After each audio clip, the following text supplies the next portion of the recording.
नमस्कार, स्वागत है आपका सत्यहिंदी.com पर। मैं हूं नीलू व्यास और एक बार आपके साथ फिर से जुड़ रही हूं आपके पसंदीदा कार्यक्रम आज का एजेंडा को लेकर।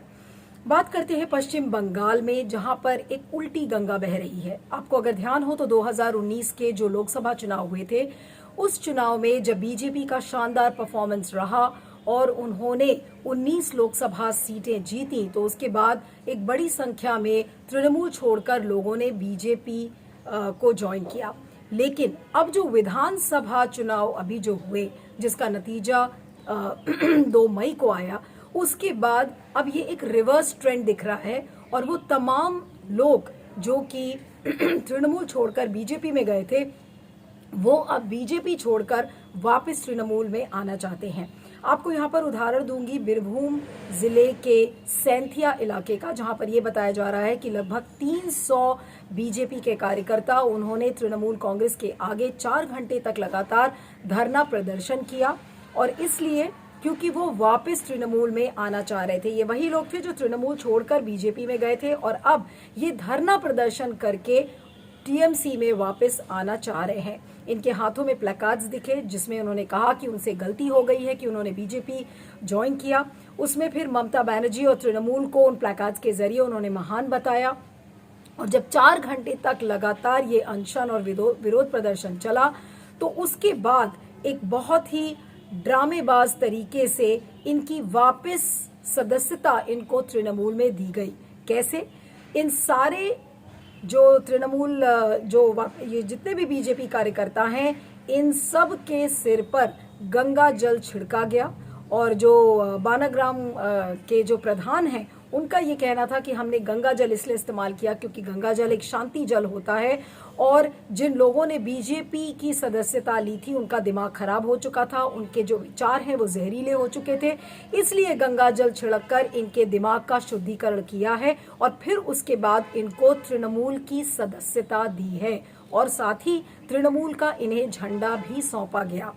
तो आप सोच सकते हैं कि तृणमूल की जो ये शुद्धिकरण की जो बातें हैं, या भी नहीं बल्कि चुनाव के दौरान भी हमने देखा था कि जहां जहां बीजेपी की रैली हो रही थी, वहां पर तृणमूल के कार्यकर्ता क्या करते थे, या तो उस जमीन को गोबर से लेपते थे और या फिर उस जमीन पर गंगा जल को छिड़का जाता था, ये समझकर क्योंकि वहां पर बीजेपी के जहरीले विचार वहां पर एग्जिस्ट कर रहे हैं, इसलिए उसको साफ करने की जरूरत है। तो कहीं ना कहीं अगर आप पुराणों को उठाकर देखें तो गंगा जल का संबंध कहीं न कहीं छुआछूत से भी होता है कि अगर आप अशुद्ध हो गए हैं तो आप शुद्ध हो जाएंगे अगर आपके ऊपर गंगा जल छिड़क दिया जाएगा। यानी कि तृणमूल कांग्रेस इस बात का संकेत देने की कोशिश कर रही है और लोगों को ये बताने की कोशिश कर रही है कि गंगा जल हम इसलिए छिड़क रहे हैं क्योंकि बीजेपी एक छुआछूत वाली पार्टी है, अनटचेबल पार्टी है, जिसके विचार जहरीले हैं। इसलिए जो लोग बीजेपी से तृणमूल में वापस शामिल होंगे उनके शुद्धिकरण की जरूरत है। घर वापसी से हमें 2-3 संकेत मिलते हैं। पहला तो ये कि बीजेपी की जो जमीन है पश्चिम बंगाल की, वो थोड़ा सा खिसकती हुई जा रही है और 2019 के लोकसभा चुनाव में काफी ग्राउंड बीजेपी ने कवर किया था और बीजेपी को लगा, हालांकि वो मुख्य विपक्षी पार्टी के रूप में अभी भी है पश्चिम बंगाल में, लेकिन बीजेपी में रहने वाले लोगों को हमेशा हिंसा का डर बना हुआ है कि कहीं अगर वो बीजेपी के सुर मिलाएंगे तो हो सकता है कि उनके साथ हिंसा हो और उनके साथ दुर्व्यवहार हो। और ये भी एक बहुत बड़ा कारण है कि लोग अब बीजेपी में अपना भविष्य नहीं देख रहे हैं और इसी के चलते एक बड़ी संख्या में लोग बीजेपी छोड़कर और तृणमूल आना चाहते हैं। लेकिन इसके साथ साथ तृणमूल के लिए एक बड़ी चुनौती भी है कि आप जो इस समय पश्चिम बंगाल का जो समाज है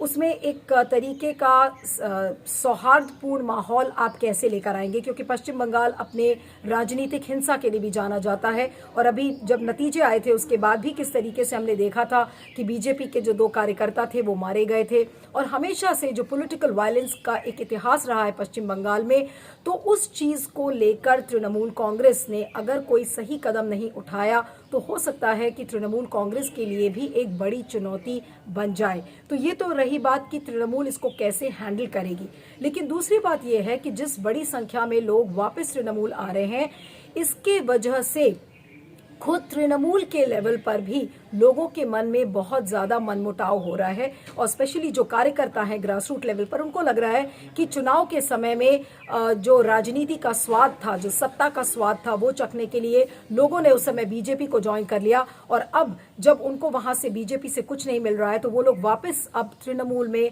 शामिल होना चाह रहे हैं। तो लोगों में एक तरीके का रिजेंटमेंट है। और अभी थोड़े ही दिन पहले कुणाल घोष ने इस बात को कहा कि लगभग 7 या 8 एमएलएज और एमपीज हैं जो वापस तृणमूल ज्वाइन करना चाहते हैं। तो यहाँ पर अब ये देखना होगा कि कोई फिल्टरिंग प्रोसेस होता है या नहीं होता है। और फिल्टरिंग प्रोसेस की बात मैं यहाँ पर इसलिए कह रही हूँ क्योंकि अगर जो भ्रष्ट नेता जिन्होंने बीजेपी को ज्वाइन कर लिया था उसी को लेकर विधानसभा चुनाव में तृणमूल में इसको लेकर एक काफी बड़ा मुद्दा भी बनाया था, तो अब ये देखना होगा कि वापस वो जो भ्रष्ट नेता हैं उनको तृणमूल वापस लेती है या नहीं लेती, या किसी तरीके की जो फिल्टरिंग प्रोसेस है वो होता है या नहीं होता। हालांकि अभी हाल में ही मुकुल रॉय और उनके जो बेटे हैं शुभ्रांशु रॉय, उन्होंने भी ज्वाइन किया है। बहुत सारे नामों की जो एक लिस्ट है जो बार बार निकलकर हमारे सामने आ रही है, राजीव बैनर्जी जिसमें शामिल है जो पूर्व मंत्री हैं, सोनाली गुहा, सरला मुर्मू, तो ये तमाम नेता हैं जो कि एक लंबी लिस्ट है उन लोगों की जो कि अब वापस तृणमूल को ज्वाइन करना चाहते हैं। धीरेन्द्र नागर जी, आपका बहुत बहुत स्वागत है सत्यहिंदी.com पर। ये जो एक नया ट्रेंड पश्चिम बंगाल में शुरू हुआ है कि करीब बीरभूम के जो सैंथिया ऑफिस है वहां से पता चला है कि 300 जो बीजेपी के कार्यकर्ता थे, जो पुराने टीएमसी के लोग, वो वापस आए हैं और उनका शुद्धिकरण किया गया है गंगा जल डालकर। तो ये किस राजनीतिक धारा का संकेत है जो इस समय बह रही है सर? धारा तो आपको समझ में आ ही रहा है कि चूंकि तृणमूल वापस सत्ता में आ गई है, अच्छी तरह सत्ता में आ गई है, तो जो लोग छोड़ के चले गए थे वो पछता रहे हैं। और दूसरी बात यह है कि पछताना ही काफी नहीं है, इसमें काफी घाटा भी है। एक तो आप जानती हैं कि जो बीजेपी कार्यकर्ता हैं उनको काफी हिंसा का भी सामना करना पड़ रहा है। तो ऐसे में बेहतर यही है कि जो तृणमूल से छोड़ के चले गए थे वे वापस अपनी पार्टी में आ जाएं। तो इसीलिए दो तरह के कार्यकर्ता हैं, जो बीजेपी के मूल कार्यकर्ता हैं वे तो शायद नहीं आएंगे, लेकिन जो तृणमूल से जो गए हुए हैं पहले, उनको अपनी पार्टी में वापस आने में कोई दिक्कत भी नहीं है और जो पुराने नेता हैं उनको इनको वापस लेने में भी दिक्कत नहीं है। तो ये वही लोग हैं जो सत्ता का स्वाद चख चुके थे, पहले सत्ता के साथ रहने के फायदे उठा चुके थे।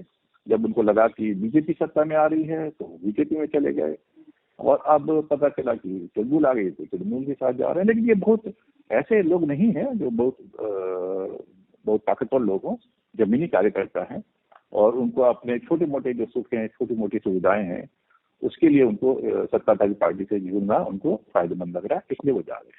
लेकिन हीरेन जी, आपको नहीं लग रहा कि ये तो चलिए कार्यकर्ता हैं जो ग्रास रूट पे काम करते हैं। अभी कुणाल घोष जो टीएमसी के सेक्रेटरी जनरल हैं, अभी उन्होंने 2 दिन पहले कहा कि करीब 7-8 एमपीज और एमएलएज हैं कुल मिलाकर जो ज्वाइन करना चाहते हैं। तो इससे टीएमसी में क्या किसी तरीके का एक रिजेंटमेंट नहीं बढ़ेगा पार्टी के अंदर? इसमें 2 तरह की चीजें, अगर एमएलए अगर आना चाहें, और मैं आपसे बता देता हूँ कि एमएलए नहीं आएंगे, उसकी 2-3 वजह हैं। लेकिन सांसद आ सकते हैं। आपको पता है कि जब 2019 के चुनाव हुए थे तो सीटें करीब करीब आधी आधी बची थी, यानी करीब आधे इलाके वैसे थे जहाँ के सांसद बीजेपी की पार्टी के चुने गए थे। तो ऐसे लोग अगर आ जाएं तो उससे किसी को दिक्कत नहीं होगी। और लेकिन मुझे नहीं लगता कि बहुत सारे लोग आएंगे, वही लोग आएंगे जो पहले तृणमूल पे थे, जैसे सुनील मंडल है जो आ सकते हैं। तो इसलिए वो लोग जो बीजेपी में शुरुआत से थे वे लोग तृणमूल में नहीं आएंगे। और आप जानती हैं कि ऐसे मामलों में पार्टी के नेता कुछ जानबूझ कर कुछ बढ़ा चढ़ा के बात करते हैं ताकि जो विरोधी पक्ष है उसमें थोड़ा सा नर्वसनेस हो। तो मुझे नहीं लगता कि 1 या 2 से ज्यादा सांसद आएंगे। और विधायकों के मामले में मुझे नहीं लगता है बहुत ज्यादा विधायक आएंगे। हालांकि शुभेंदु अधिकारी जब राज्यपाल से मिलने गए थे तो 75 में से सिर्फ 50 विधायक उनके साथ थे। तो उसमें भी 7-8 विधायक आ सकते हैं, लेकिन ये वही उन्हीं इलाकों से आएंगे जिन इलाकों में तृणमूल की पकड़ कम है, जैसे नॉर्थ बंगाल से आ सकते हैं या पश्चिम बंगाल के पश्चिमी इलाके से जा सकते हैं। तो वहां आने से जो लोकल जो तृणमूल है उसको दिक्कत नहीं होगी, क्योंकि वो तो खुद ही कमजोर है। तो वहां अगर बीजेपी में गया हुआ कोई व्यक्ति वापस आता है या बीजेपी का मूल रूप से कोई विधायक वापस आता है तो उससे पार्टी मजबूत होती है। तो ये वहीं से आएंगे जिन इलाकों में तृणमूल कमजोर है। बाकी जी। मजबूत है, वहां से कोई अगर आना चाहेगा तो उसको पार्टी नहीं लेगी। लेकिन धीरेन जी, जो चुनौती है टीएमसी के लिए अब क्या है राज्य में, क्योंकि जिस तरीके की अब हिंसा की राजनीति तो वहां पे हमेशा से हुई है, और अब लोग आ रहे हैं जो जो बीजेपी जिन्होंने ज्वाइन किया था वो अब वापस टीएमसी में आ रहे हैं, तो इस समय पार्टी के लिए अब चुनौती क्या होगी सबसे बड़ी? पार्टी के लिए चुनौती, पार्टी के लिए और सरकार के लिए, दोनों के लिए चुनौती यह है कि बीजेपी को कमजोर किया जाए।